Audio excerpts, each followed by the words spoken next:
All right, it's time to do a quick video on the new Nissan Versa. And I hear and see this all the time. Where are all the cheap cars? Most people don't have $30,000, $40,000 to blow on a new vehicle because the cost per month to finance something like that is nuts. And I completely appreciate that because not everybody can go out and do all the investigation you need to find a solid used car. And finance rates are typically better on newer vehicles. And here it is, one of the cheapest cars you can buy. It starts around $14,000 to $15,000. Now granted, that's a base model with manual transmission. This is the SR, which is the top trim level, and of course it's a press car, but I can talk about some of the things that make it worthwhile, so let's get into that.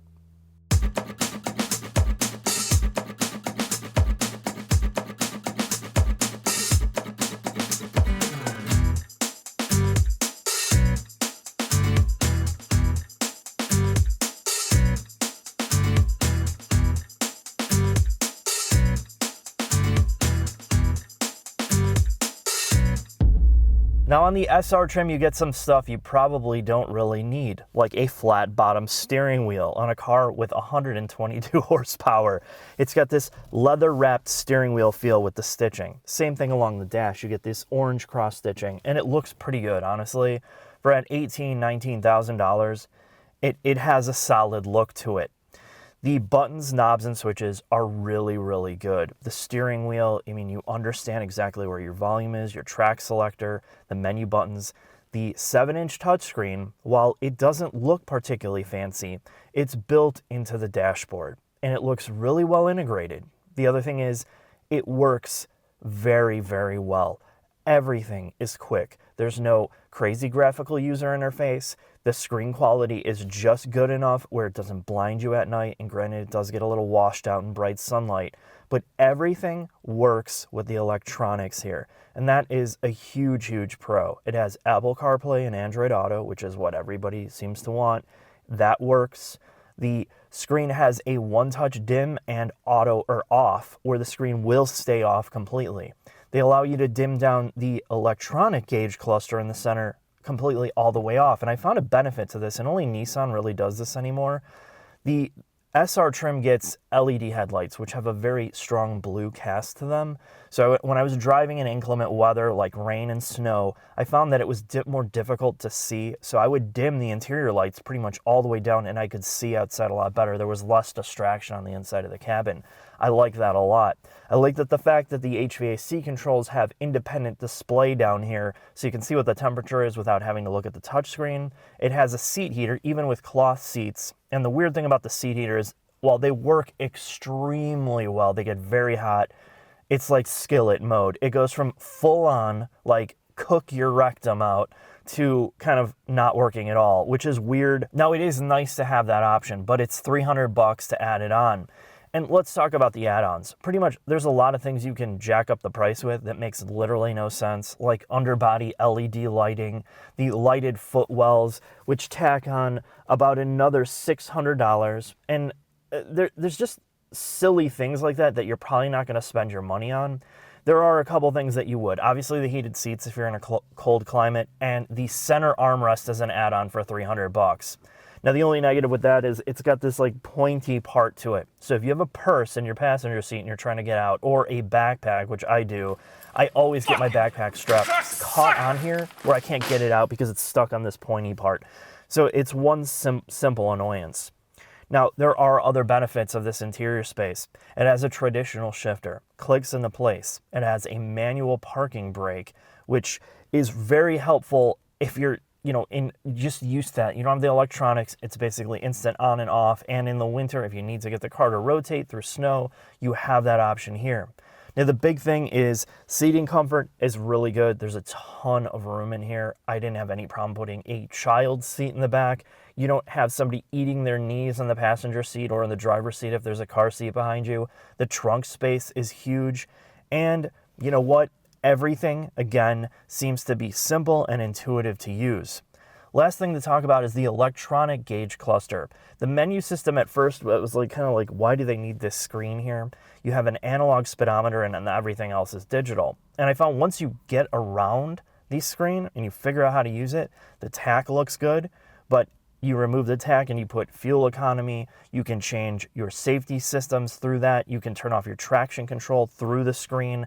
Pretty much everything that you need to do with the car is in there, and it does a good job at showing you your track selection when you're on Android Auto or Apple CarPlay, Bluetooth. All of that can be displayed there without having to rely and use the touch screen all the time. And as good as the infotainment is on here in basic, the center display makes you interact with it less, and I like that. But let's take this for a drive and see how it operates.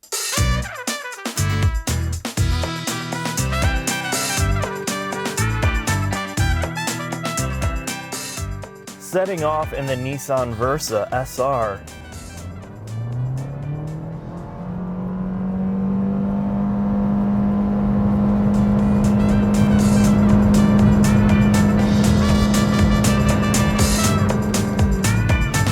That's correct. It is a CVT. There's only a CVT option with this car. Unless you get the base model, then you get a manual transmission. And I would say, I hate to start this off with a negative, but it's my least favorite part about driving this. Sometimes it does that where it just holds revs like a CVT probably should. Other times it just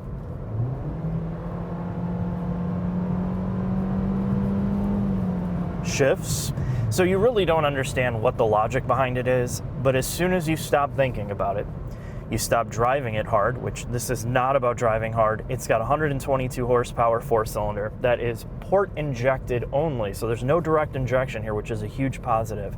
When you drive it normal, like a putter, you would never know that it's a CVT. It has a simulated gear shift pattern, even at the lower RPM, where it is smooth, it's comfortable, it's normal, and if you drive properly and slower, I've gotten 37 miles to the gallon in the winter. If you drive it hard, you're pretty much going to be in the low 30 mile per gallon range at the worst. Now there is a sport mode button hidden on the gear selector, which you're never going to use. All it does is increase the RPMs. It really does nothing but hurt your fuel efficiency.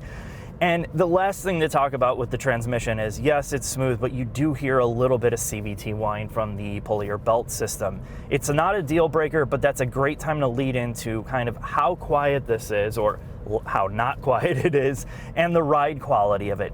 I feel like the SR is a little bit too firm. And you notice it on daily driving. I feel like it could be a lot more compliant, and I've just spent a ton of time coming out of early 2000 cars, including Nissans and 90s vehicles like my old Civic, and it's just unbelievable how much better they ride than a lot of the newer cars. And this is a perfect example of it. They're trying to give you this kind of firmer or more stiff feeling to give you confidence, but then on your daily drive, it's a little bit obnoxious. But the trade-off is the steering is pretty quick. It's very responsive for what this car is, of course. And then, of course, it handles a little bit better. And I think that's the thing. If you want to go down to the lower levels, the lower trim levels, you get smaller wheel and tire packages, which is going to give you more compliance. So if you're somebody that wants better ride quality, just skip the SR, because you lose the bigger wheels, you get fatter, meatier tires on 16-inch wheels on the lower trim like the S. That's kind of the sweet spot in terms of ride quality, price, all of that, and you're still getting a lot of the features that you want. I think the big thing for me is this is definitely, if you're coming from a little bit bigger cars, this kind of sounds and feels like a tin can out on the highway.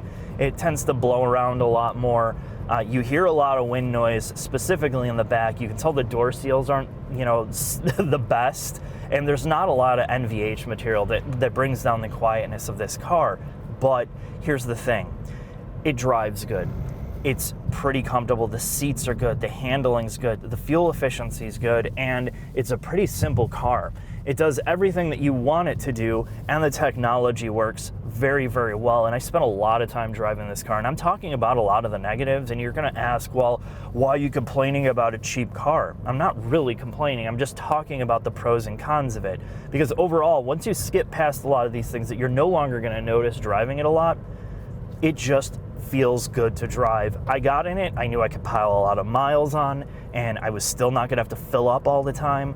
I felt like I could handle most driving situations, and I got over the fact that it was a CVT, that it's a little bit noisier, that it's a stiffer ride, and it just works so well. The physical controls are good. The audio system is pretty decent. Android Auto works well. Everything technology-wise is just good and well thought out. And I think that's the main thing when you buy a car like this. You want the core functions to work, and that's exactly what the Versa does.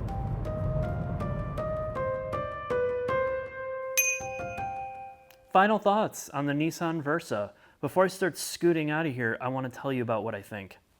The only other vehicle that I've driven that's this affordable in the US that's anywhere near as good is the Kia Rio. I really enjoyed driving that car. And one of the things I appreciate about the Versa is Nissan is committed and has been committed to the affordable, practical, usable car that you can buy new and not go broke on. There's not enough of those left. And yes, there's deficiencies in this. The CVT feels not the greatest. It really does, especially compared to the Kia Rio when you drive those side by side or back to back. It's got issues. The engine, however, feels just as good. The simplicity of the way you use everything, the ergonomics, the drivability is all really good for the price point. Yes, it's not the most refined experience, and you can't expect that. You just want to make sure that things work, and I feel like it does. And it's worth checking out if you're somebody that can't get a used car or the finance rates are too high for you. You need a cheap new car, good finance rates. Put this on your list to shop for and don't feel bad about it, because we all have to start somewhere and we don't all want to spend a ton of money on cars. So thanks for watching. I'll see you next time.